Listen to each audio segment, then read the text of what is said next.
The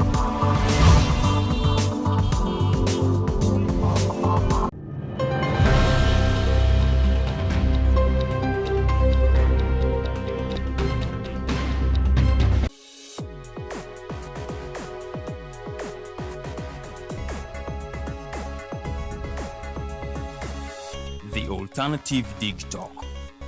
Real issues, real talk. Fellow citizens, following the sequence of events, Uganda seems to be at political crossroads.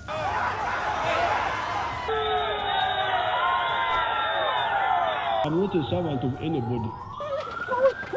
Madam, I know the law. As such, Alternative Digital brings you the Interface Show with retired Colonel Dr. Kiza Besuje. Let's keep on the same page on Alternative Digital. As he gives you the alternatives on the transition question, rule of law, human rights and freedom, youth inclusion in governance, economic stagnation, as he confirms. I'll be always here every Friday from midday to 2 p.m. Be there. Don't miss the live discussion on the Alternative Uganda, Digital TV Facebook pages, and the Alternative Uganda YouTube channel. Go to the church, though. Tawali man, what's up? Man, can you imagine people just dump everywhere? Someone drinks water and throws the bottle wherever. Come on, Rogers. What else do you expect people to do with an empty bottle? Simanya now, recorder. Did you know that plastics take at least 450 years to decompose? What? That's a long time. Exactly. Because plastics are made out of a lightweight and flexible material that doesn't decompose easily. And plastics everywhere in the environment cause plastic pollution. What is plastic pollution now? It is the accumulation of plastic waste in the environment, like bottles, polythene bags, straws. All of these contribute to plastic pollution. I have been using them without knowing their effect. Yeah, a lot of people have. Plastics are a danger to the ecosystem, both on land and in water. So how can we overcome this problem? Is there something we can do? Oh yes, we can reduce by minimizing the use of plastics, reuse by repurposing them, or recycle by collecting and processing them into new products. Everyone wants to change the world, but no one wants to change themselves for the world. How about we change our habits for the world? And it starts with me and you. This message is brought to you by Alternative Digital.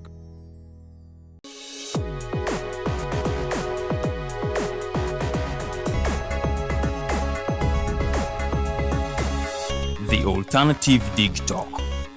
Real issues, real talk.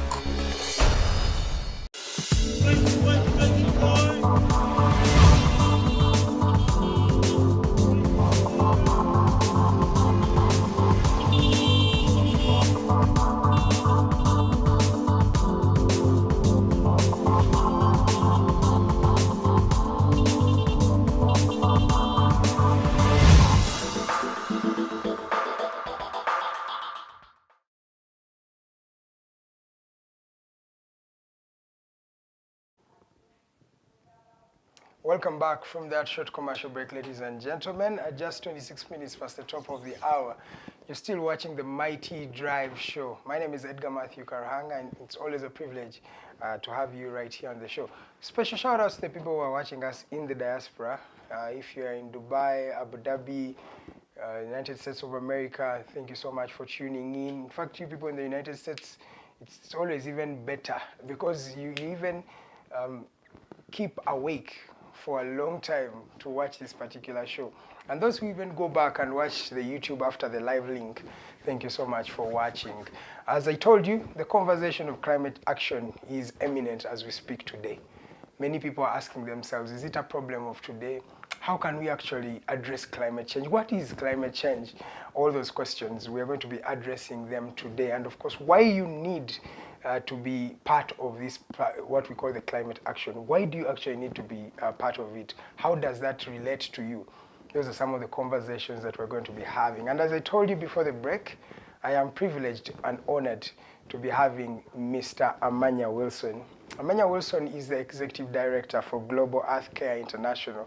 He'll be telling us what that organization does, and of course we'll be delving into that particular discussion. So send in some of your comments, questions, remarks, anything that you want to know about climate change through our social media platforms. We are at Digitalk TV, at The Alternative Uganda. That is on Facebook, on YouTube, on X, former Twitter, TikTok, Instagram, all those particular social media platforms. We are there. So you can send me a direct message, or you can actually send me a direct message at Edgar Matthew Karahanga on Facebook and on X. I'll be reading them subsequently as we continue with the program. Allow me welcome the guest of the day. That is Mr. Amanya Wilson. I'm honored to have you, sir. Hey, thank you, Mr. Edgar. Yes, sir. Okay. Thank you for having me. It's a pleasure to be here. How are you? Fine, thank you. That's good to know. You know, living in Uganda sometimes is not easy. I know. How do you survive and thrive in this country? No, of course, like anywhere in the world, Yes, sir. I do not think it's only Uganda. It's all over the world that life is about doing something. Okay. And doing something, it means you have to struggle for life. So there's nothing, actually there's someone who told us that mostly we the young people, we think we are so entitled to life, to so many things, but we forget that we have something to do about it. Yes, sir. So in the world, in other words, in the world you do not get what you want, but you get what you work for. Exactly. It's across all generations, all the ages. This generation feels that we shall go and pray and be on prayer mountains and God will just throw money in our pockets. Yeah, I might not give a final comment on that. Yes, sir. Because people who believe in spirituality, who have different religions, because it is also part of us. But I do not. I think, in my view, life is real. That you have to do something, think about something, Exactly. participate into doing something.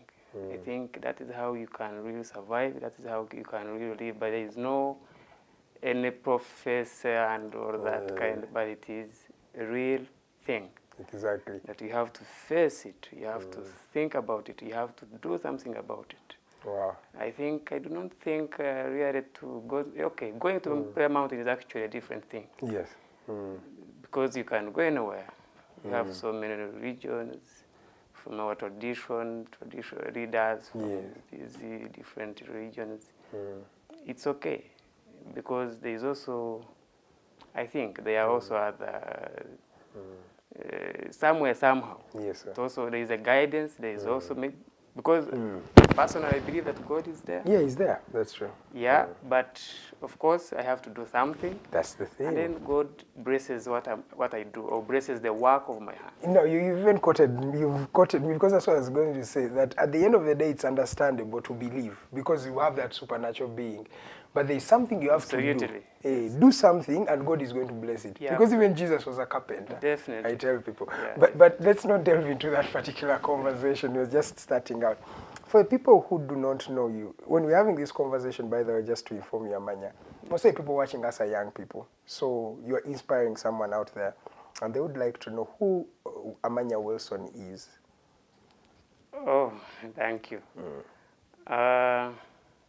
My name is Wilson Amanya, like you said.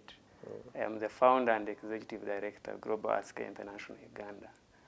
Global Asker International Uganda is a dynamic youth radio organization, deeply committed to empowering young people to take an active role in the environmental conservation and climate change and climate action. Yes, sir. I don't know if it's I don't know if it is all that is what you would know, Amanya.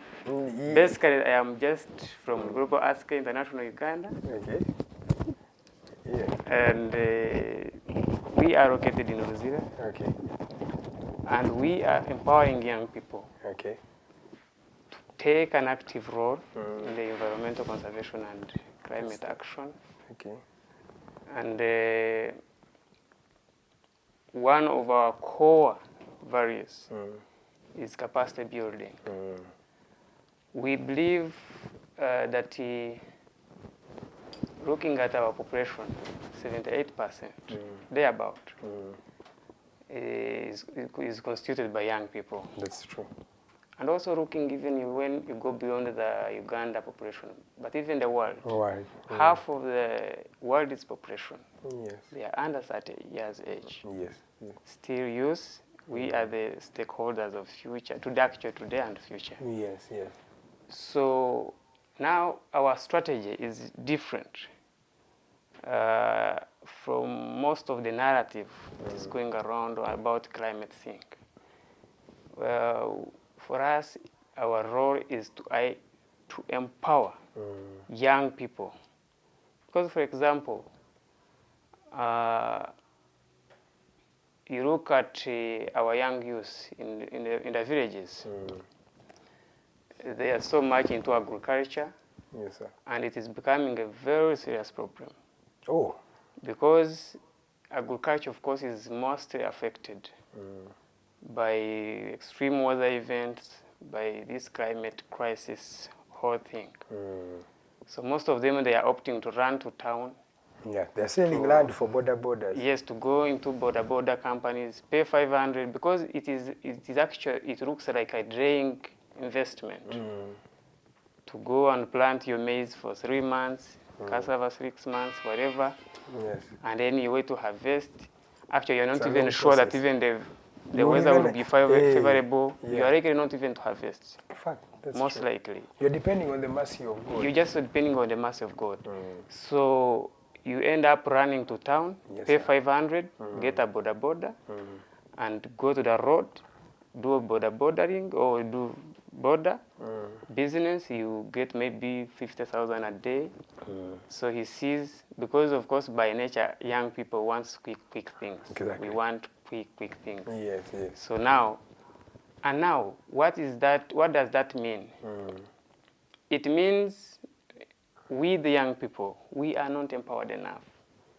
Because, for example, if you got involved in, from our villages, our communities, Yes, sir. you get involved in 2 small steps, doing something, or learning about environmental conservation, connecting with other like-minded individuals who are doing something or who are creating a difference.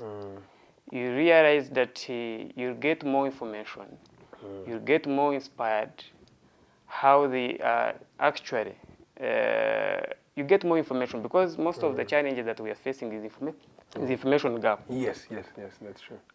And when you look at the structures of government, actually right from central to down, in the local government, there is money, there is climate change funds, Yes. there are groups. You have seen even this Myoga. One of the elements in the Myoga, there is also organized groups, Yes. even in environmental conservation. You have seen government coming up, talking about the restoration of our wetlands, forests, reforestation programs. So all those are potential areas that you'd engage, that you'd get information about. Sorry for interrupting you. Now we're already in what is trained in the capacity building, some of the things that you talk about with these young people that you get. So now, we as the Global Ask International Uganda, we are coming into that gap, to bridge the gap that people do not have right skills, do not have the understanding of the whole science behind climate change. So that is our role, that we give you skills, we give you leadership skills, we motivate you, because young people, they are the most affected and the most motivated to do something about this. That's true. Yeah, so our role is to give information, is to give data, is to give statistics, is to encourage young people to have information, to power them with information, to know about the whole science surrounding this climate change thing. Because we believe that we actually not just preparing for the leaders for the future, but we are equipping the leaders of today. Because they're already matured as we speak now. Yeah, very true. So now that is where we come in. Actually, maybe if I didn't, I think, take you through. one of our mission is to empower young people with a career path, scale up to East Africa, expand across Africa, and of course create impact globally. Okay. So you realize that if we give you skills to get involved from the grassroots levels, you connect with people, you learn about what is more about environment, science, about it. Of course, getting information onto the other science that we learn from class. Yes. Because when you talk about science, people get scared. Because I want to be in a language that even the other youth who is down there in our villages will understand. Okay. So we encourage them, we give them information, and we encourage them to start with small steps, get involved in your community. Learn about more environment protection and climate change. Connect with other like-minded who are doing something about it, creating a difference. So we believe through that, through such structures, and through empowering them with information, yes, sir, they are likely to cope up with the trend. Okay. They are likely to get to know what is happening in the US, what is happening around the world. Because now, like I said, that our path is our core roles is capacity building. Not in Uganda. Okay, we are starting right here in Uganda. From Uganda to the world. But with a clear path to the world. Okay. Because when you go to East Africa, you reach East Africa, there are so many, for example, if you go to DRC, Tanzania, there are so many organizations, there are so many youth-led initiatives. Yes, sir. But you realize we are all suffering the same issues. We do not have information. Exactly. We are not powered with information. No. We think maybe, because you see, there's, climate change is a complex thing. We think maybe the approach is actually different. But when you look at it, as us who are so committed into capacity building, you realize that people are lacking information, especially young people who are the most affected, the women and the children. Okay. That we do not have information about the climate change. But if we had, then there are so many opportunities. There are so many ways on how we can address our challenges. Okay, before we even delve into how we address these challenges, over how long have you been doing this job? And so far, in this capacity building and working with young people, how has it been for you, the experience on ground, working with the common Ugandan, the young man who's down on ground? Because you said you work with literally all young people, in the villages, also here in the urban centers. I've worked with young people before, and I believe we are very challenging individuals to work with. But I want to pick your mind. In the time you have been working or serving in this capacity and working with this organization, how has it been for you working with young people? Thank you for that great question. We have been in operation for 2 years. We started last year. But for the last, actually I have not been in this space for only 2 years. I have been a member into so many movements, climate movements. But all along the way, up to where now that we are in Global Scale International Uganda, one of the challenges and experiences of with young people, actually they are so active, they have fresh ideas, they are so innovative, but of course we also have challenges of a lot of expectation. For example, now when we are training, doing capacity building, we conduct workshops. We conduct trainings. But you realize that when you invite these young people, they just know there is allowance, there is this and this, ABCD. They expect transport refund. You realize that their mind is so much into what you're going to give them, materialistic things, but they do not want to get the knowledge. The content itself. The content itself. Because it is when you get this information, it will actually give you to identify an opportunity in the space that is left by other actors. Yes. And then you also dive into that and then do something about it. Collaborate with others, have partnership with those ones that are also already doing this. Have experience, advance your ideas and be innovative enough. And money will actually come. Money will eventually come. Later. Yes, money follows the idea. Exactly. And these are young people with energy, with innovative ideas, fresh ideas. They are very good. You're even allowed to make mistakes. You're young. Yes, You're yes. allowed. It Just is still, try. yeah, Dream. just try. Just dream, and then act. Take action. Be decisive in nature. Okay. So we are facing that challenge. But as young people, we are so much into not acquiring information, not getting information, and that information is there. The people who are experienced, the people who are exposed, that are giving, even government, they have so many spaces. For example, we work closely with the Ministry of Water and Environment. They have so many programs. Even the international commitments, there are so many UN climate conferences. So when you empower these young people right from the grassroots, nationally, then internationally, you realize that you build a very strong network. And all those networks, there are a lot of potential opportunities for young people. But not now thinking that you said Mr. Edison. Karuhanga. Not like inviting Karuhanga, maybe I'm in Makerere or KIU, whatever, and then you're expecting transport refund, expecting lunch. Of course, I know there are a lot of challenges, but as young people, we need to be strong enough. We need to be strong enough and fast to get information.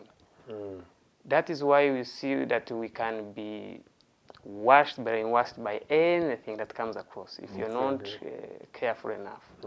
So one of the challenges, like I said, we do not have skills, we do not have information, and we are not actually we are not positioning ourselves to get more information, to get more informed, so that we can make an informed decisions. Yes. So I because think you have knowledge, you have facts with you, you have evidence. Yes. By the time you make that decision, you know what you're deciding. Yeah, about. very true. Because now, like I said, Global Ask International Uganda, we are not only building capacity just right here in Uganda.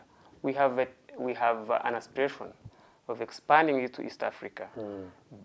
Find the other East African youth initiatives, integrate them, build their capacity, because they might not have this information. Like I said, what is happening in Uganda is still happening in Tanzania, because we meet with these people in different forums. So you realize that we just have our challenges, our climate challenges, are not confined by borders. No, we have cross-cutting issues. So now, when you build a structured approach, like it is on our side, that you have a clear path to scale it to East Africa and then Africa, create a Pan-African movement, a strong one. Because when you create such strong Pan-African movements, it takes you to the globally, takes you globally. And then when you go globally, you find there so many like-minded young people, donors, funders. There's a lot of opportunities. I can tell you, we just need information. We just need to bridge the gap of the knowledge gap. Get to know the science behind this climate change. Then be in a position to collaborate, create partnerships. And maybe another challenge in our work is because of so many fragmentation of the initiatives.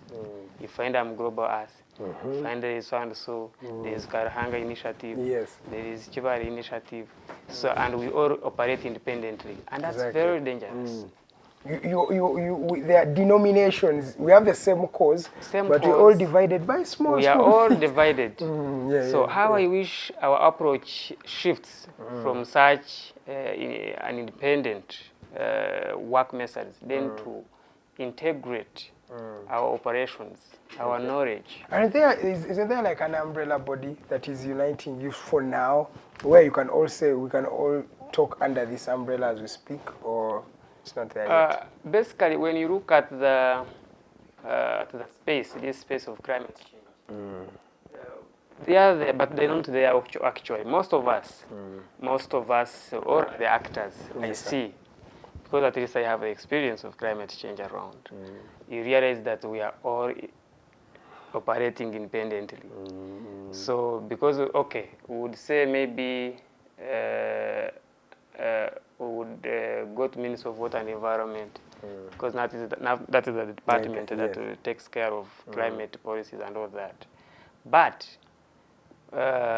we the actors, we the civil society organizations, we the initiatives, we the groups, we the individuals, we are just divided completely. Exactly. We are fragmented, and our operation, we are all towards the same cause, acting for the same cause, but we do not have a common understanding that would address, because there are a lot of information that we would share, and even our voices would be very strong to influence even the policies that are not favoring the ground of the climate change, which is one of the challenges actually. All right. Thank you so much. At just 48 minutes past the top of the hour of 8, I'm still with Mr. Amanya Wilson. We're talking about the climate change. Amanya is Executive Director for Global Earth Care International, an organization that is championing, climate knowledge and climate action, trying to equip young people with all the knowledge that they need in order to make an informed decision. And of course, the topical discussion of the day is youth participation in, climate change awareness and climate action. How do we get you, the young people that are watching me, to be able to indulge in this conversation? And I think you've learned something or two, because he has hinted that this is purpose to you.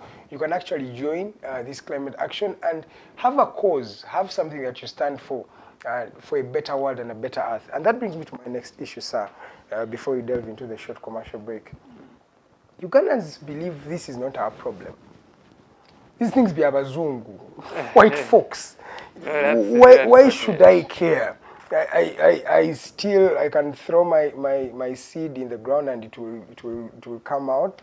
Even when I don't use irrigation, it's okay. Like, for us, we feel we're okay, sir. Why do you want to bring us in that conversation? How is it pertinent at such a time? It's very important, actually, that if we have such a thinking, actually we are headed for something very, very terrible. And on ground, it's there. Yeah, and it is very true that people do not know, like I said from the start, they do not know the science behind this, surrounding this climate change thing. This is something that is not alien. No, it is just here with me and you. And how? How? Example, look at our agriculture. When you look at our agriculture, it is one of the backbone. You realize that, and why this is a problem, we say that it affects the young people, the women, the children, and we are the most motivated to do something about it. And why? We are the most productive because it affects us, and we are the most productive. So we interact with the environment on a daily basis, working, agriculture, doing everything, because it is young people that are interacting with this environment so very active. Yes, sir. So it is a problem that actually hits from the village, community, national level, and internationally. And I want to bring to the attention of the young people that this is a real challenge. And how is it a real challenge? We have seen so many floods around the country. Right now in Kasese, we are flooding. In Kasese, the other day in Toroko, yes. In Toroko, yes. So what is that? What does it mean? It means this is climate change effects. We have failed to, of course there is extremely increasing weather events, and those are the effects, one of the effects. So we are saying that it is not something for the Americans, something for the Indians or Chinese or what. No, it is with us, it is a problem. We have lost lives. Actually, see, even the other day, I saw Kasasiru, he covering people, so many homes and what. It's very unfortunate. That's true. Because now, and that one takes us to waste management. Yeah. Policies and the approach. And also the question of plastics. I don't know if you're realizing it like me. There is a lot of plastic in this country. A lot of plastic everywhere. Yes. You buy something plastic, everything is in plastic. Yes. Doesn't this affect us in the future? Yeah, it does. That's because now, you see, for example, take an example on Lake Victoria, just alone. We have been conducting some activity cleanup activities, often cleanup drives. Ruzira Market, around Lake Victoria. You realize that all these other development, industrial factories, they are almost all dumping there. Yeah. So it has even it is raising the water levels. What does it mean? It means we are polluting the environment, we are polluting our waters, and our fresh futures, God-given futures, God-given water bodies. Because one of the things that you must know, for our young people, we cannot live without environment, but the environment can live without us. Very accurate. That is the most we need important, it more. Significant thing. So pollution is causing a problem because people, maybe it is because actually it starts with policies in place, but we can't still say that the policies are not favorable. Maybe the policies are not strong enough, or maybe they are not implemented enough. No, it is us, young people, like I said, that we need to integrate our voices, strongly come out and say this is bad and it affects us. We are the most affected. And I know the government will be in a position to cooperate and collaborate. But also that government, but first continue, because I have a problem with the government. Why? Yes. In 2013, they banned the production of plastics that we're talking about even right now. A law was even instituted in place that no manufacturing plastics again. 11 years down the road, the companies are still manufacturing. So, and these people preaching water and drinking soda. Like I said, of course, I think we need to understand that we shall not take our development, and development is the environment. Yes. So, as government, are relaxed or are not strong enough, because now, for example, I would quickly take you to the recent, the wetland. So when you look at the wetland, yes, the Rubiji thing. Now the government came out there strongly. We who are in this space, we appreciate. But however, of course, there are other processes that we would like the government to take. We would actually blame the government that they did not do a sensitization enough sensitization, enough engagement with local people down. They should not wait for them to get there, settle there, and be comfortable there, and then later they come. Then you come later. It comes with a huge cost, lives, a huge cost even on government, on people, and we do not encourage that. And we are strongly not against that. Okay.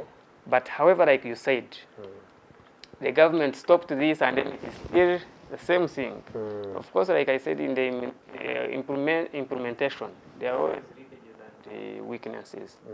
But we as the actors, we are the young people, we need to take the strong ground, the strong position, and equip ourselves with information, have the right skills, of advocacy. What are we advocating for?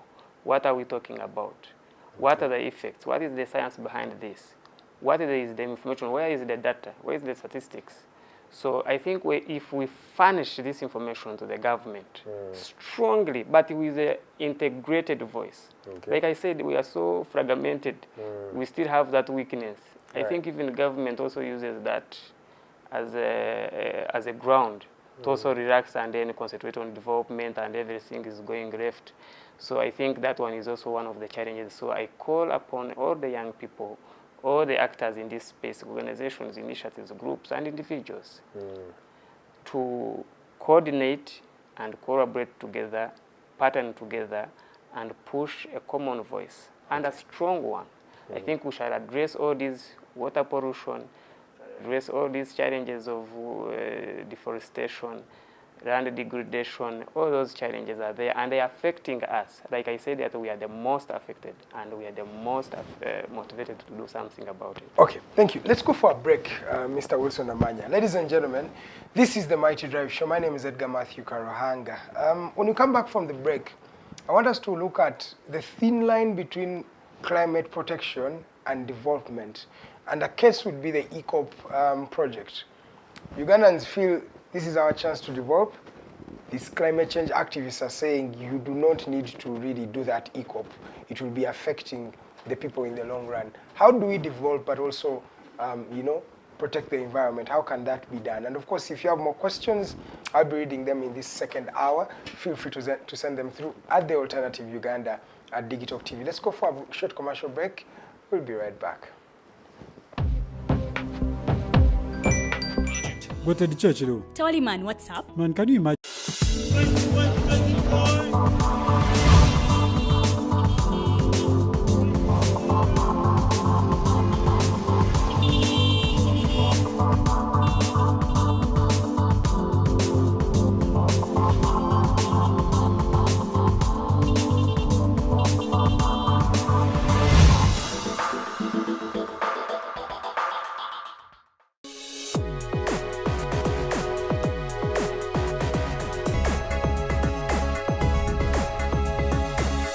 The Alternative Dig Talk.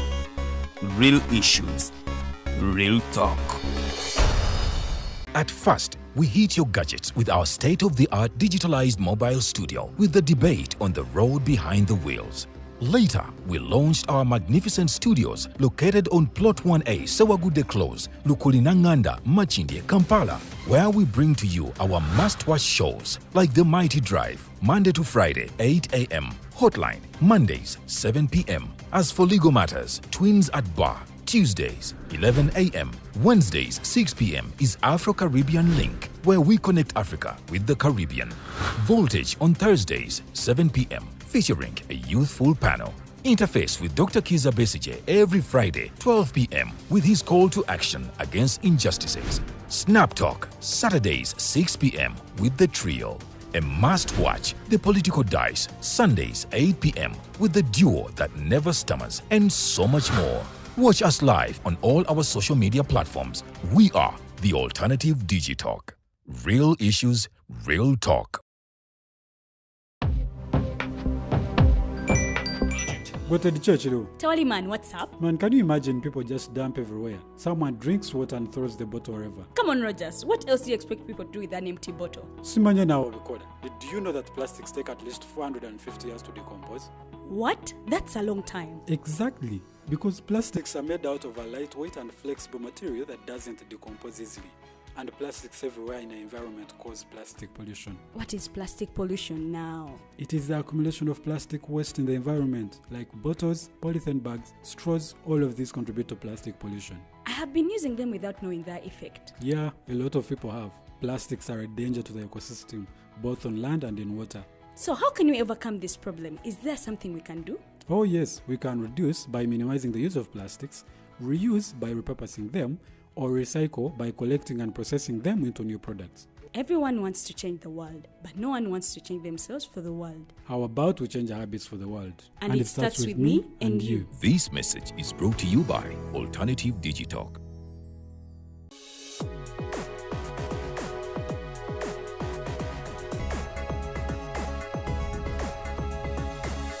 The Alternative Dig Talk. Real issues, real talk.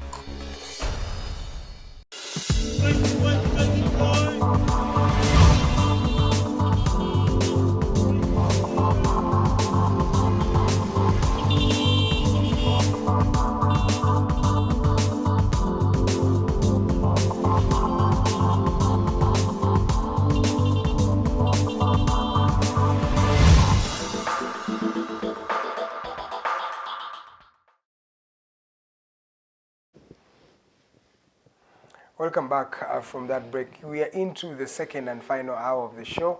My name is Edgar Matthew Karhanga. We're still talking about climate action and, of course, how youth can participate in fighting for a better environment. And, of course, we're looking at the problem of climate change. As we finish the break, we're hinting on, is it a problem to Uganda? And according to Mr. Amanya, the Executive Director of Global Earth Care International, he hinted and said, of course, it's a now problem. We're experiencing it starting from every Ugandan. And of course, he has been pertinent about talking about how it impacts you as a young person. You are the main stakeholder in this issue. You stand to lose a lot, but you also stand to gain a lot in a better environment. So that is something that he has been highlighting on the need. And before we even leave that issue, as I was saying, that Ugandans believe this thing is foreign and it's not really here, but you've confirmed that it's here and it's a now problem. Yeah. So how do we work with these young people to sensitize their minds, to show them that this is a now problem? You've hinted on some of the things that we are seeing, floods and scorching suns and things like that. But just to hint on, give us more elaboration on that how is it affecting, especially also the women themselves, these minorities? Because the minorities, we forget them, women, children, and things like that. How do you think climate change fits in their story as these minority groups and the young people also? Yeah, thank you for that question. One of the reasons why I said that the climate change is affected affects mostly the young people, the children, the women.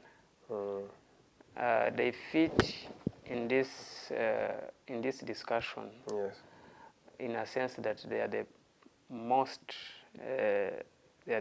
parties, they are the most people interacting and productive actually into the environment. They interact with the environment on a daily basis. So many often. Okay. So women, they are the most entrepreneurial. If you look at the statistics, at least, they are the most entrepreneurial people.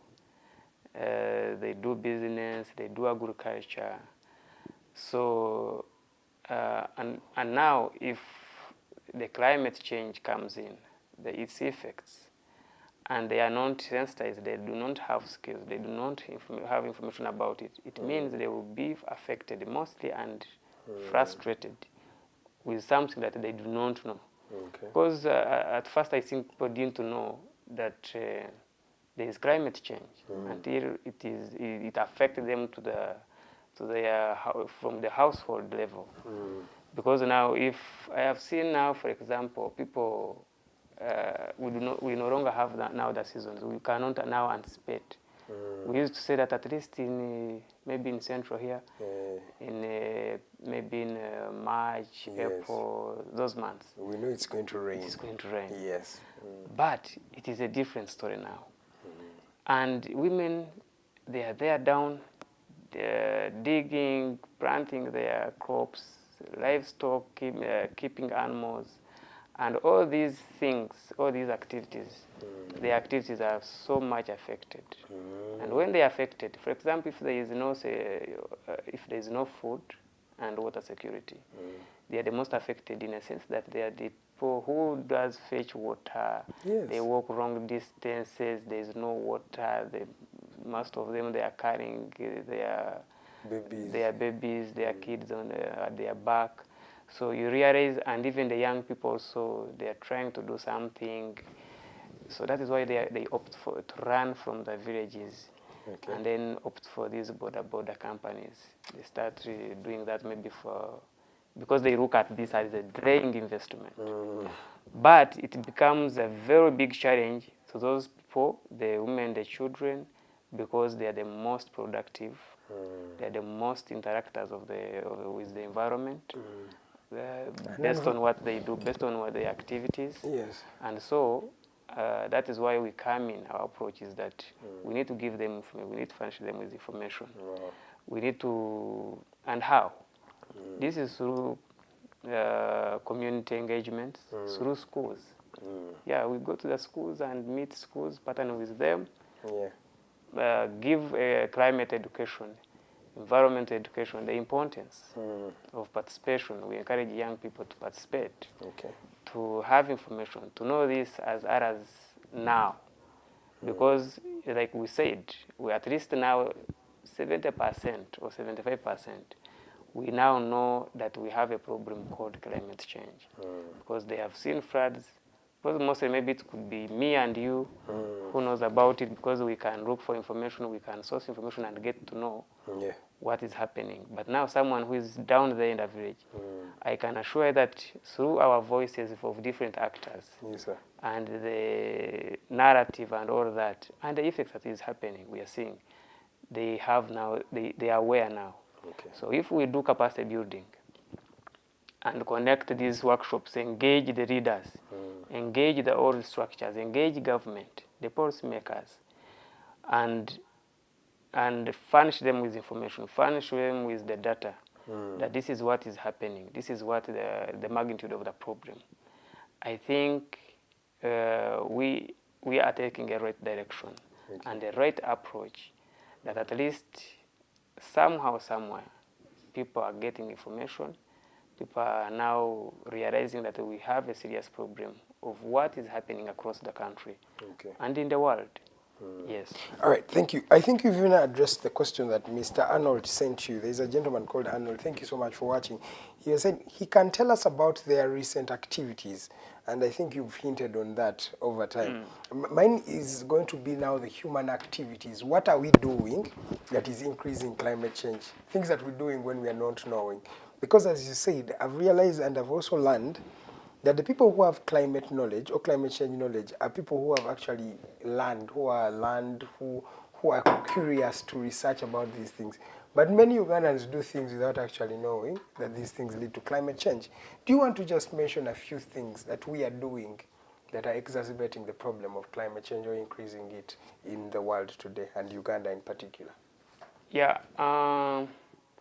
Well, one of the ways I think I will actually take it to our activities, and I think it will better explain.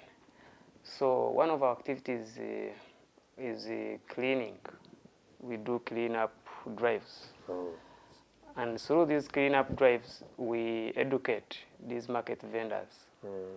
I think I could have not shared the photos, but there's where we engage market vendors. We talk to them.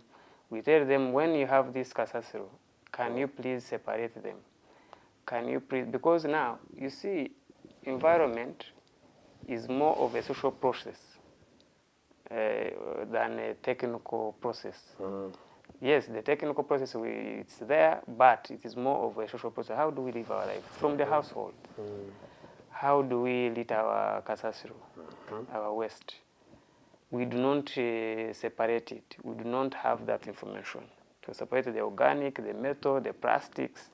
Because now, when you separate them, there are so many multinational companies. It's actually becomes a source of income, because these companies want it. They want this waste.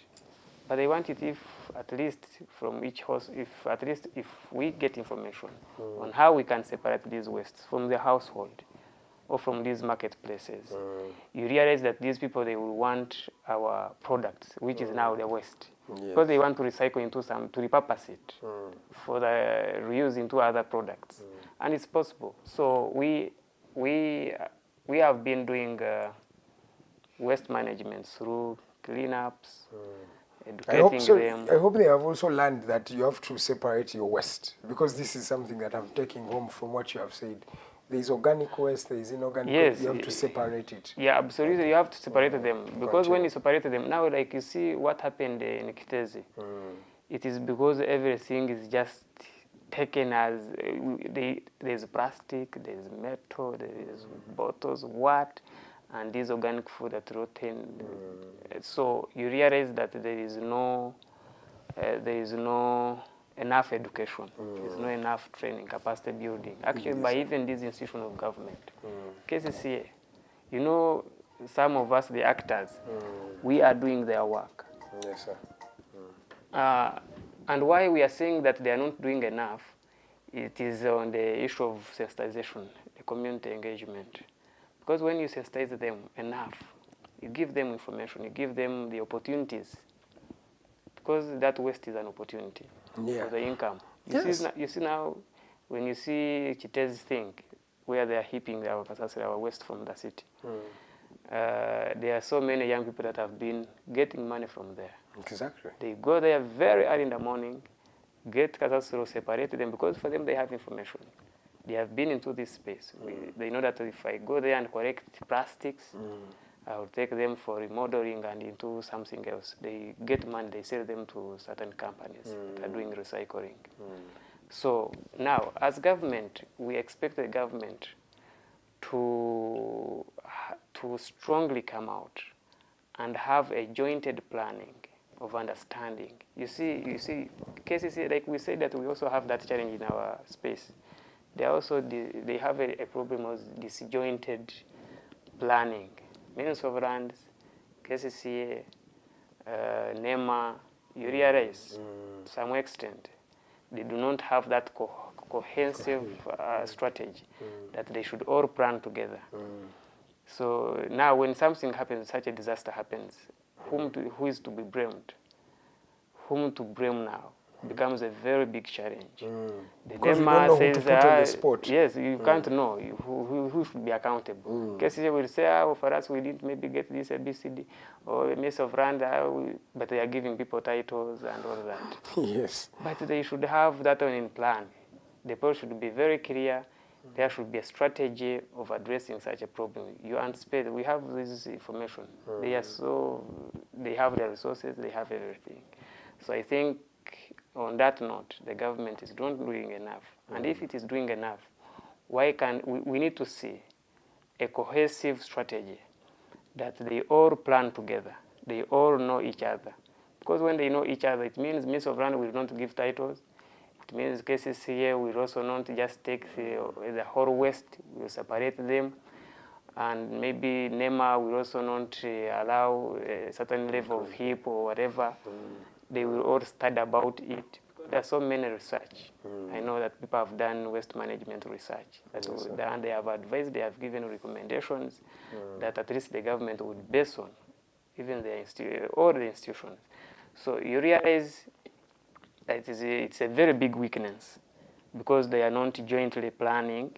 And now when it comes to such a disaster, it's like there's no one to blame, which is a very terrible thing. It's a very dangerous thing. So I think as the actors in this space and people who are informed about this, what is happening, and about this, the effects of climate change, I think government and these responsible organs and agencies, they need to come out strongly and plan together and forecast what would happen. Okay. We should not be surprised. We realize if they do not have, they have information, they have the knowledge, they have the experts. At least they can tell that something this is maybe wrong, this is all this. In one way or the other, they would get information. They can access information, they're exposed to information, they have resources, and they should have the strategy of repurposing such a waste. Yes. Okay, I have taken that one as an example. As an example, yeah. Because now, you see, when we are doing our activities in cleanups, we do not want to stop at cleaning because, okay, after cleaning, we are a data society. Before I clean here, before 30 minutes, 40 minutes, it's already dirty. But if I am given information and taught and told, it means I might act, I might separate my waste, take them to the bins, but when they reach the other end, they need to be sorted, they need to be repurposed. So what are we saying? Why can't they source potential investors? Of course, I heard that because when we were engaging KCCA, you didn't do this because of this. They said we had proposed, there are some investors who are coming in discussing about it. We wanted to manufacture some energy. But I think they were not at the same level in terms of discussion and the terms and conditions of the contract with the investors.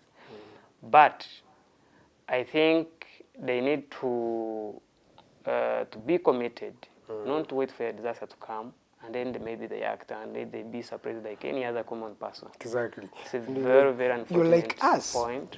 Yeah, they be like us. Because, but for them, they are exposed to information, and we expect them to act in time and on time.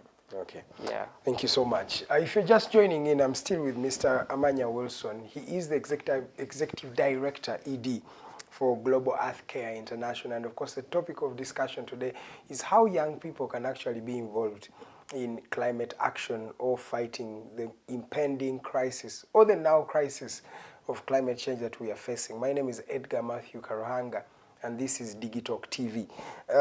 Mr. Amanya, I want us to enter the conversation of the resources or finances. Whereas young people are trying to be proactive in fighting climate change, right, and climate action, there is need for resources because we need money to be more impactful. How do we get the money, sir? Now, one of the challenges, one of the significant challenges that are facing young people, it's actually not the lack of resources and funds. I want to strongly disagree with that point, that money is there. Actually, locally and internationally, money is there. But like I said, I go back to our approach. Now, like us at Global Earth Care International Uganda, we believe that we want to build the capacity of these youth-led initiatives. Strongly furnish them with skills, the right skills, the right leadership skills, negotiation skills, climate diplomacy skills, and climate governance skills. All that is source of funding. How? That's what I was going to ask. Yes, we believe that young people, and it is actually a serious challenge. They think there is no money, there is no what, they are frustrated, they can't do something about anything. No, we are saying no, there is money locally and internationally. But can we please interest ourselves as young people, as the most affected people? Can we get information?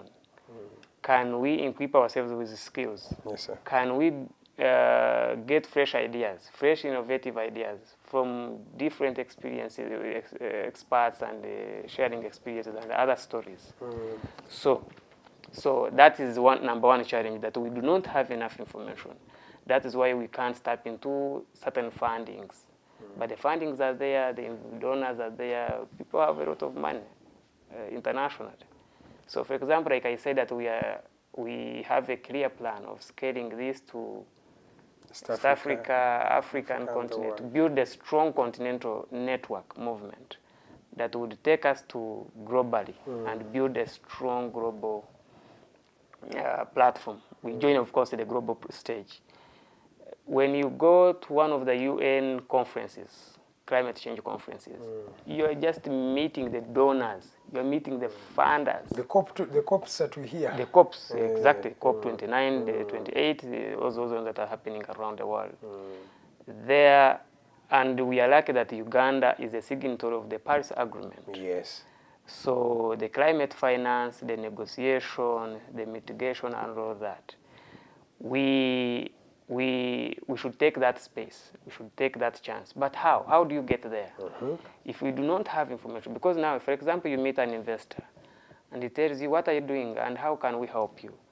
You realize, then he gives you to pitch in just a second. A minute or two, an elevator pitch. One or two. You can't tell them your challenge and what you're doing and what you're capable of doing. Exactly. So you just lose that money. But money is there. So I think I need to urge to the actors, like us and others in the space, and young people and individuals and groups. We all have the potential, but can we please seek for information? Can we seek for capacity building? Can we shift from, okay, we believe in the activism, but let's do an activism that is informed. Not just doing it for a sake. No. Can you have information? Can you advocate with information? Even when you're pinning these responsible agencies and all that, and government, can you have information? Do you know what you are saying? Indirectly, you're just trying to tell us that you have to know what you are standing for. Yeah, your cause. Exactly, absolutely. You have to know what you're standing for, and you don't have the information about it, and you need to have the strategy Sichinyumo. Ugandans feel it's climate. Hey, it you is, know? because it is all over the place, like I Hey, said. Even exactly. someone in the village now they know climate. Hey. Maybe they might not have the clear information about But they them. know what you're saying. At least they hear climate, Yes. climate. Because it is now a problem everywhere.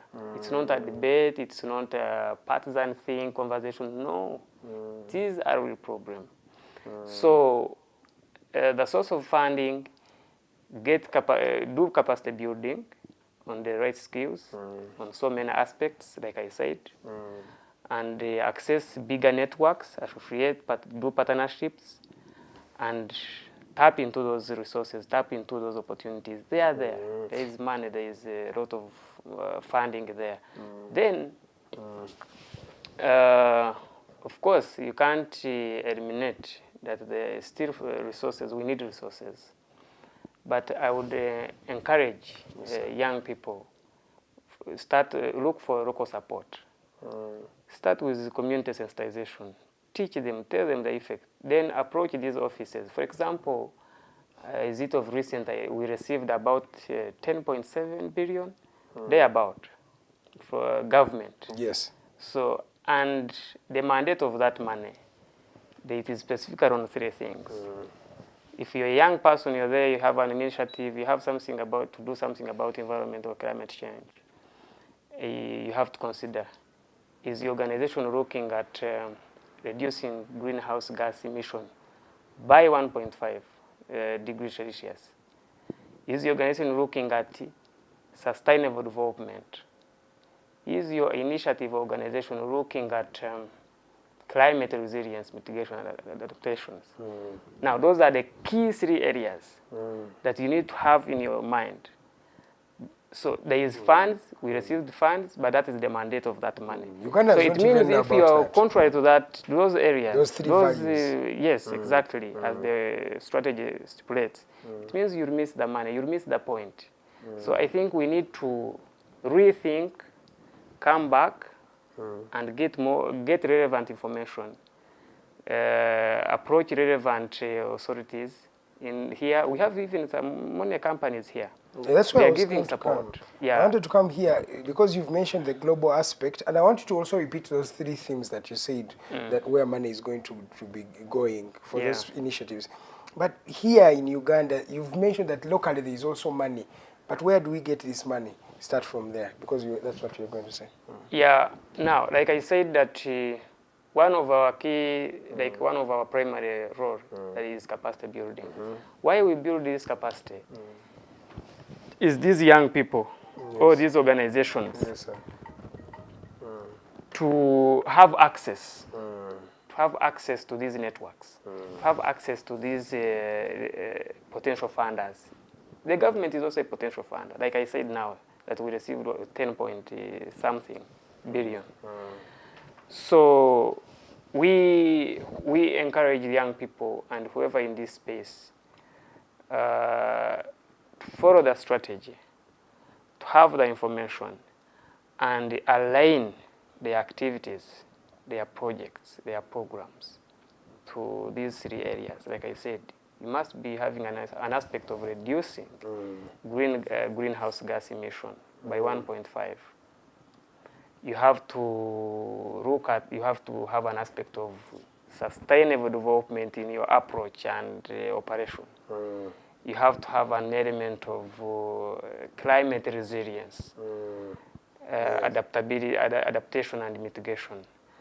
So what we are doing, we are giving them skills. We are furnishing them information, giving the information about the science behind climate change.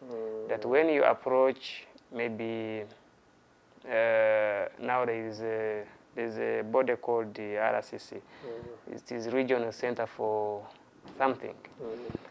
They sit at the East African Bank.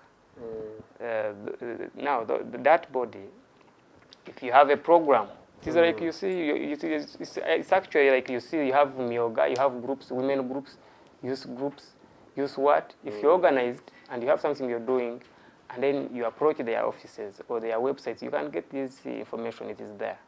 Or you can even go to Total energies. Those are big companies that are doing funding, that have funding, or these multinational companies. They do give funding, but you need to have a very clear strategy to tap into or even these banks actually. I've always told people that it is you to identify a problem. And then, because that problem is always there. Yes.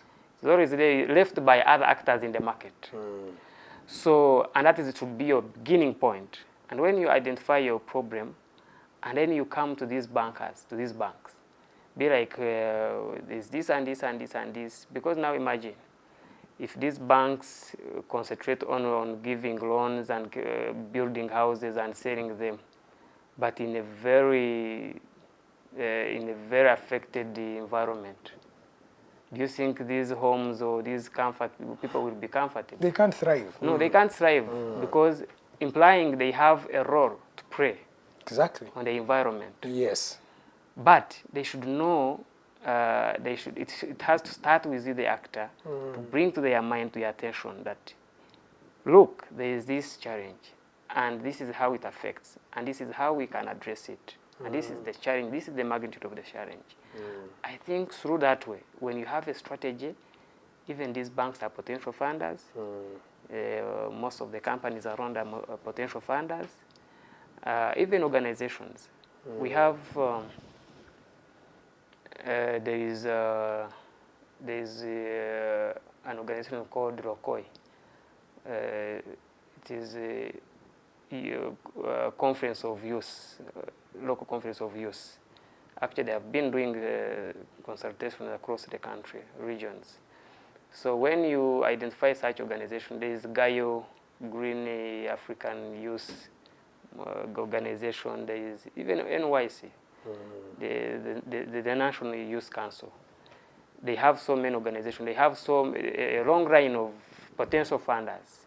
Even these embassies in Uganda, these embassies, when you approach them with a program, with a project, a clear project, you present it well, you show them what you're doing, you show them your outcomes, you show them what you have been able to achieve or what you're doing.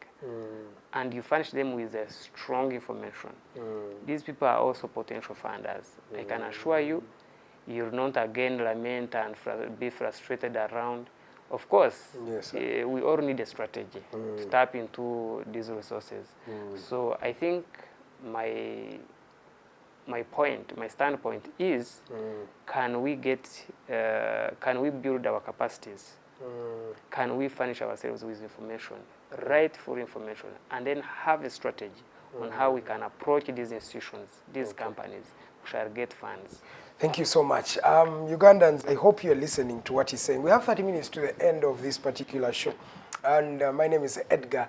If you're just joining us, this is the Mighty Drive Show, airs every Monday to Friday. We start at 8 to 10 a.m., 2 hours of non-stop action. And of course, we're talking about issues that are affecting this country. And we don't talk about these things in light to scorn or ridicule at individuals, at organizations, at companies, or at government. No, we foster these conversations in order to create a change, to create a better Uganda, to protect our environment, to find solutions to the challenges and the problems that we have been facing over time. And I'm privileged to be joined by Mr. Amanya Wilson. Amanya is the Executive Director for Global Earth Care International, an organization that is championing, climate action, and of course, mainly aiming at capacity building for young people, in hope that these young people will protect their environment in the generations and the future to come. Those are some of the images of some of the projects you have done, I think. Yeah. Do you want to explain for Ugandans to know what that activity was about? Now that one was our restoration campaign, where we wrote to NFA, National Forest Authority. They gave us about 3,000 tree seedlings, the indigenous assorted tree seedlings. We planted them in Chankwans, about 3,000. Yeah. So you even do tree planting? Yeah, we do those activities because, of course, those are now the skills, like I said. We give them skills, and one of the examples is through the tree planting, the waste management, the climate education, through all those activities. We furnish them with information. We show them by, of course, practically what we are doing. And like now that one, we were in Nakasero market cleaning. Then while we are there, of course... This is the cleaning you talked about. Yeah, this is the cleaning we talked about. We had, these are often market cleanup, city market cleanups. That is about now waste management. Okay. Where I was saying that we need to clean, we need to separate our wastes, and we need to have a strategy. Now a strategy, then we are calling these actors who can repurpose these wastes.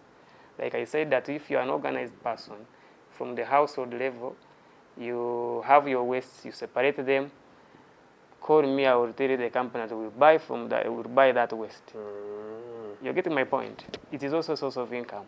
Yeah. So we would like to encourage all the women, the young people, and everyone, that if you are such organized, that if you take you clean your wastes, separate them, and then you call some of us or others, you will always be linked to the people who want that waste, and that waste is always repurposed, recycled into something else. All right.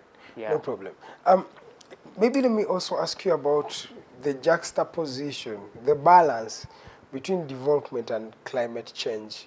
How do we create a balance? Because some people believe that we have fostered something above the other. And you can say we have fostered development above climate change, but in the long run, climate change is more pertinent than development, because without climate change, development will go down. How do we strike a balance in your knowledge and some of the experience you've had over time in climate change? Thank you for that great question. To attain the balance between the development and climate change, it's a very simple thing.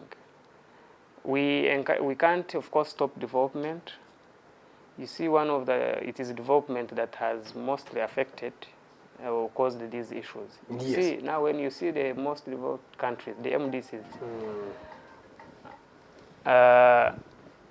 there is an anticipation that in the future, either in near future, there will be so much of climate migration. They will be migrating to Africa. Actually, they say that Africa is the most, they are worried that it's going to be so much affected. That is why you see they are injecting in money to empower the initiatives, to empower the projects in Africa, because they already destroyed the environment. There. They are, yes, and they are facing consequences of the environment, of the effects. So there is an anticipation that they will all shift to Africa. That's why they are trying to protect, they are trying to bring in their money here, to support their groups, to support our organizations, so that we can do something. Because for them, they focus so much on development and destroyed it. So everything is, for example, you see UK has been fighting the immigration law and all that. Yes. Actually, for them, they are now encouraging that come to Africa, marry a woman there, settle there, start life. So many of them, you will see them coming, shifting to Africa. Yes. Because there is still a chance that they can do something about the environment, and now it will be a comfortable place to live in the world. Because now the other end is totally it's totally... They are feeling what climate change actually means. They are past that point that they can control the climate. So, back to your question. We need to attain the balance through empowerment. Can we empower our communities? Can we have a strategy that do empowerment, community sensitization, to show them that climate change is how we live, on a daily basis, is what we do. Because now imagine, in the evening you leave work, you go to the supermarket to buy and then pack. Oh, no, you go to the butcher actually. I should be specific on this now. You buy your meat and then they pack it in the cavera. That cavera, there is that, in that cavera, one of the components, they are strong metals in making this cavera, you see. So there is the weight is attracted into this meat. Yes. So by the time you reach home, the meat is already affected. But we do not know You see the fresh meat, everything, they cook it, and then You that is even why. enjoy. Yes, that is why you see these days young people dying of cancer, but it used not to be for the young people. It You're used to be very for right. the aged people. Yes. But the narrative is different. Boys in their now. 20s are battling cancer And why? these lifestyle conditions. It is because that is how we are living life. We are not minding so many things that we need to mind about. So, but to attain development and then climate change effects, we need to have a proper plan, a solid plan, and a strategy on how we can address these challenges, on how we can adapt and mitigate the climate effects. Have information, change the style of living and how you interact with the environment on a daily basis. From individual level, from the households, our communities, our government, and all the people in the space, on the environment. So I think we just need a plan and a strategy on how we can empower our communities, our countries, our nations, and the world. That yes, this is a problem and we shall not stop. Development has to go on.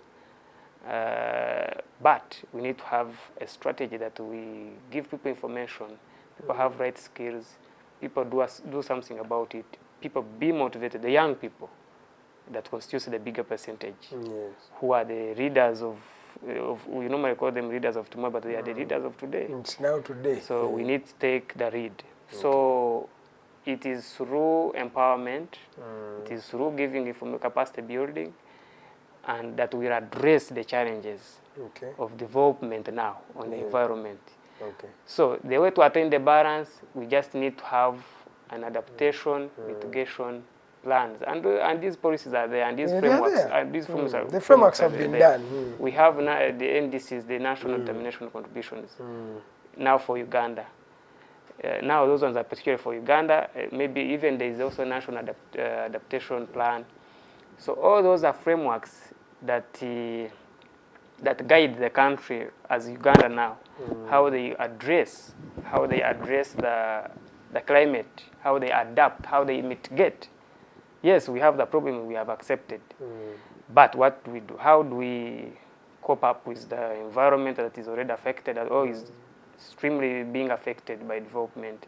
But so if we address such a question and have a strategy and plan, it means we shall live with the environment and we shall reduce the level at which it is being affected.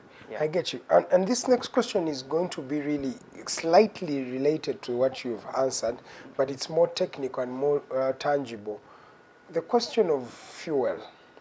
And I'm going to base on what happened in the ECOP in Koima, but not even looking at that alone.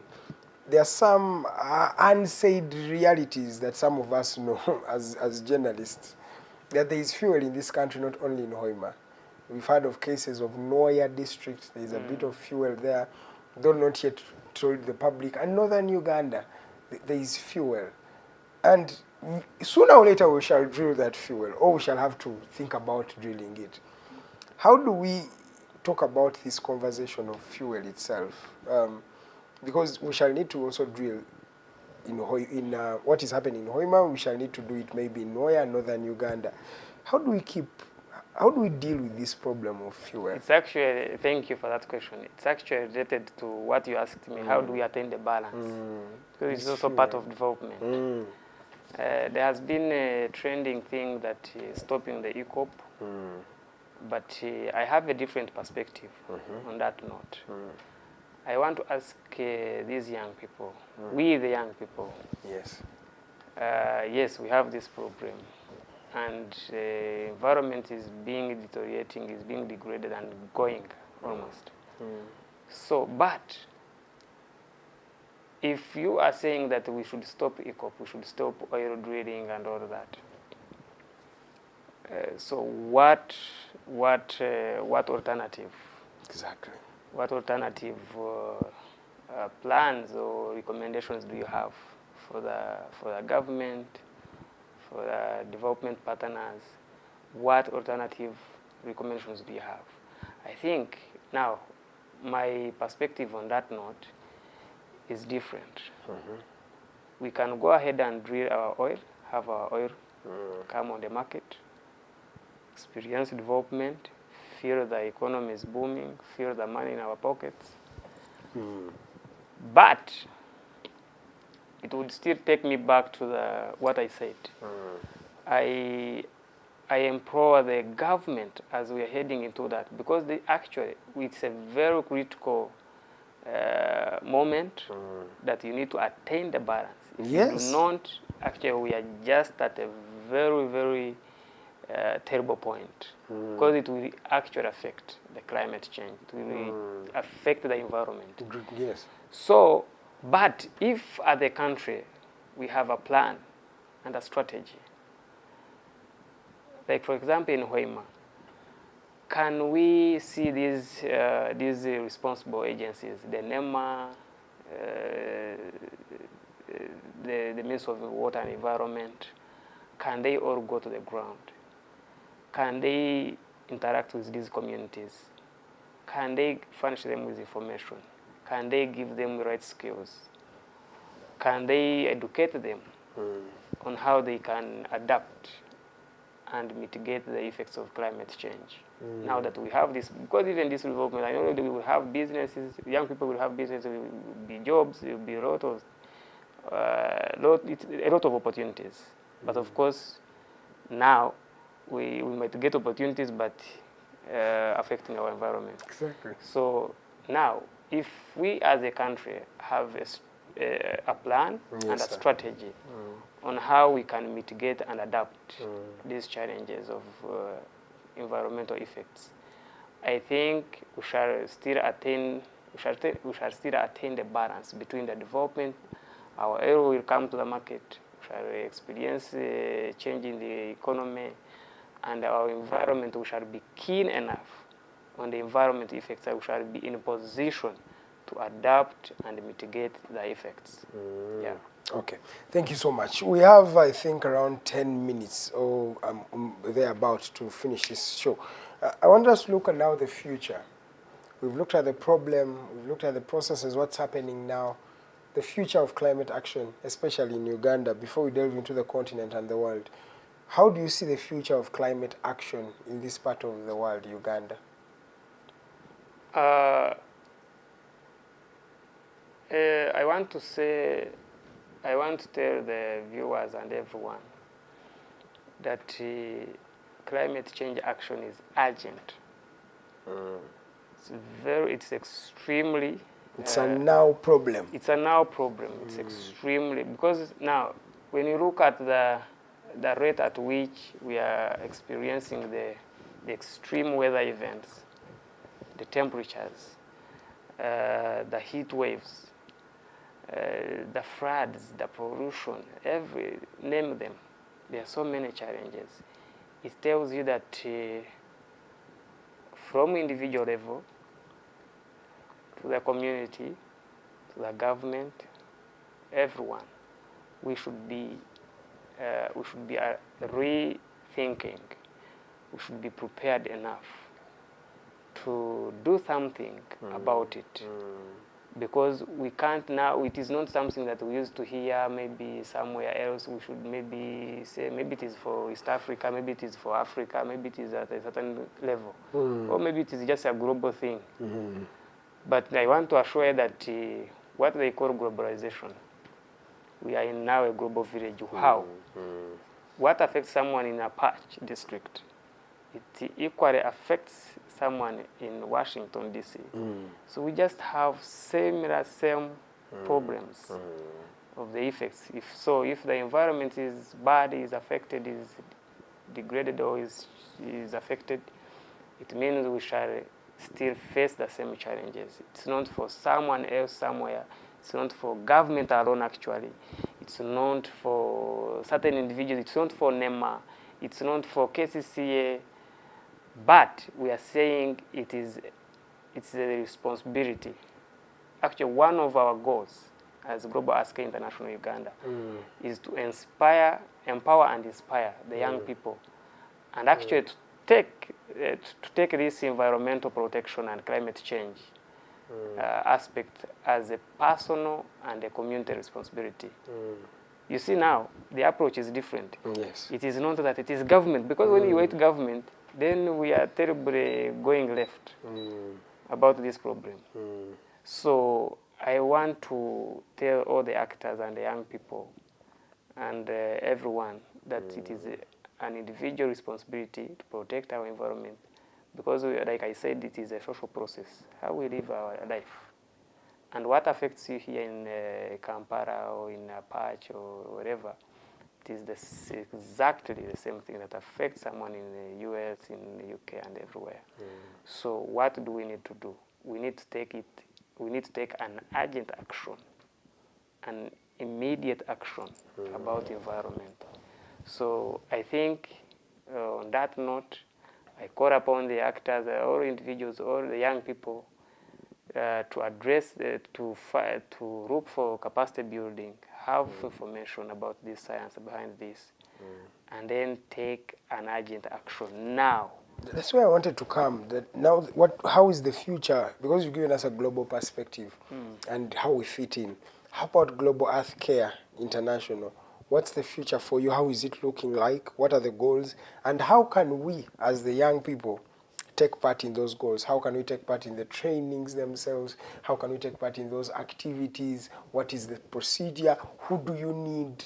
What criteria? Just highlight on the next few steps for your organization. Okay, thank you. Narrowing to the Global Earth Care International Uganda, one of the opportunities that we have volunteering. If you're there, say you're a young person, passionate about doing something about environment, we will welcome you to come and join our activities. We have our contacts, we have different social media handles. We have our Twitter, Global Earth Care Uganda. We have our Facebook, also Global Earth Care Uganda. We have our office in Ruzira, Kasasiro. We have our contacts. I can give you the contacts. So that is how you can join. Those are the opportunities. Then another thing, partnerships. And there is a power in volunteering. I know Ugandans don't want to hear this, but there is a power in volunteering. Especially with the young people. It's very, very you want to challenge. you cannot just do things. Yeah, we are actually finding a lot of challenges in this. We have so many challenges in this space. Please volunteer. But there is volunteering activities. Please, you can contact us, you can reach us in those handles that I have mentioned. And then another thing is partnerships. We encourage you and we call for partnerships for other actors. We believe in working together, that together we can create a difference. So, and we have so many partners. Other people who are in this space, preaching the same message, preaching for the same cause. We have so many partners, and we call more on board, and we are willing to work together, integrate our strategies, learn from each other, and push for this cause together. Okay, thank you so much. I think we are coming to the end of this discussion at just 9 minutes to the top of the hour. I want you to give us just maybe your parting shots. What's that thing that if we can forget everything, let's not forget that? What are some of your parting shots? And it has been really a privilege to have you on the Mighty Drive. Thank you so much. My last note is I want to tell young people that they should know that their actions matters, and they have the power to create a difference. Start small. Start with small steps in your village, in your community. Get involved. Learn about the environment issues, environmental protection issues, and climate change. Connect with other like-minded groups and individuals, and then create a very big collective change, and then let's take the lead in this space. Okay. Thank you. Thank you so much. Thank you so much for watching us. But as a culture, we always ask, away from the business, the climate change, what do you enjoy to do? What are some of the things that make you come alive or happy as we conclude the show? It's quite a very hard question. Is it hard? Yes, sir. I am a strong believer. I I love reading Bible, attending church, also maybe going to the prayer mountain, like you said. Sometimes when in my free time, but also I love going for conferences to get more knowledge, learn and experience, and be exposed to information. Because, like I said, with the young people, we need to get information so that we can survive in this world. Okay. Thank you so much, sir, for coming through. It has been a privilege and honor to have you. Thank you. I've learned a lot from you. I hope Ugandans have actually learned. Thank you so much. At just 53 minutes past 9 a.m. This is the Mighty Drive Show. Airs every Monday. We start to Friday. We start at 8 to 10 a.m. And of course, we talk about literally everything. And in case you have enjoyed this conversation, feel free to share these clips. And of course, I want to also thank you people who cut up these clips and share them to various people on social media. The future is digital, and of course, for us, we believe that the future is now. So that's why we are predominantly on digital. So thank you so much for the people who cut out these videos on TikTok, on YouTube, on Instagram. Thank you so much. Continue doing the same. Cut out these videos and share them with the world to see. We've been streaming on our social media platforms at Digitalk TV, at The Alternative Uganda. Today evening at exactly 4 p.m. we'll be having the Health Hub. Don't miss that particular program. And of course tomorrow at exactly 8 a.m. we'll be having the Mighty Drive Show. On Thursday, do not miss the Voltage Show at 7 p.m. in the evening up to 9, strictly in Uganda. Then on Friday, there is the Interface with Dr. Kiza Vesije, starting from 12 to 2 p.m. I'm always here with him and Mr. Mokose Arnold Anthony. Then on Saturday, we return with Entertainment and Family, where we have the Snap Talk Show that airs at 6 p.m. in the evening. Then on Sunday, the Political Dice that blends a bit of humor, entertainment and politics for you in order to comprehend and understand and appreciate the political spectrum, but from a certain lens or a different lens. So we'll be there at exactly 8 p.m. Do not miss that particular program. From the entire team, my name is Edgar Matthew Karahanga. Follow us on our social media platforms at Digitalk TV, at The Alternative Uganda. In case you have an event that you would want us to live stream for you, we do that. In case you have a product, as long as it's illegal, we can actually promote it here on our social media platforms, on our TV, so you can be able to advertise with us. In case you want videography, you want photography, events organizing, we do that here at Digitalk TV. So what you can do is just send us a message through those social media platforms. I'll repeat them once again, at Digitalk TV, at The Alternative Uganda. You can call the programs director for this institution, Mr. Mokose Arnold Anthony. He'll be able to respond to your queries or inquiries. His number is 0701 800 212. I'll just repeat it, 0701 800 212. My guest today was Amanya Wilson. He's the Executive Director for Global Earth Care International, an organization that is championing knowledge and climate action, and of course trying to train young people in order to protect the climate of this world, and of course create a better Uganda and a better world at the end of the day. My name is Edgar Matthew Karahanga, Ted Tenjo on camera, and Arnold in productions. We'll see you tomorrow at exactly 8 a.m. Do not miss the Mighty Drive Show. Good morning, Uganda.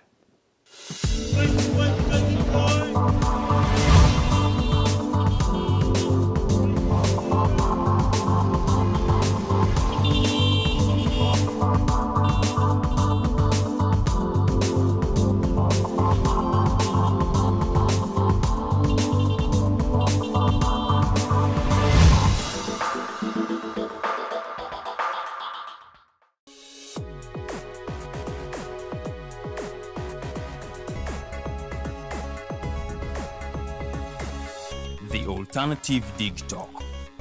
Real issues, real talk.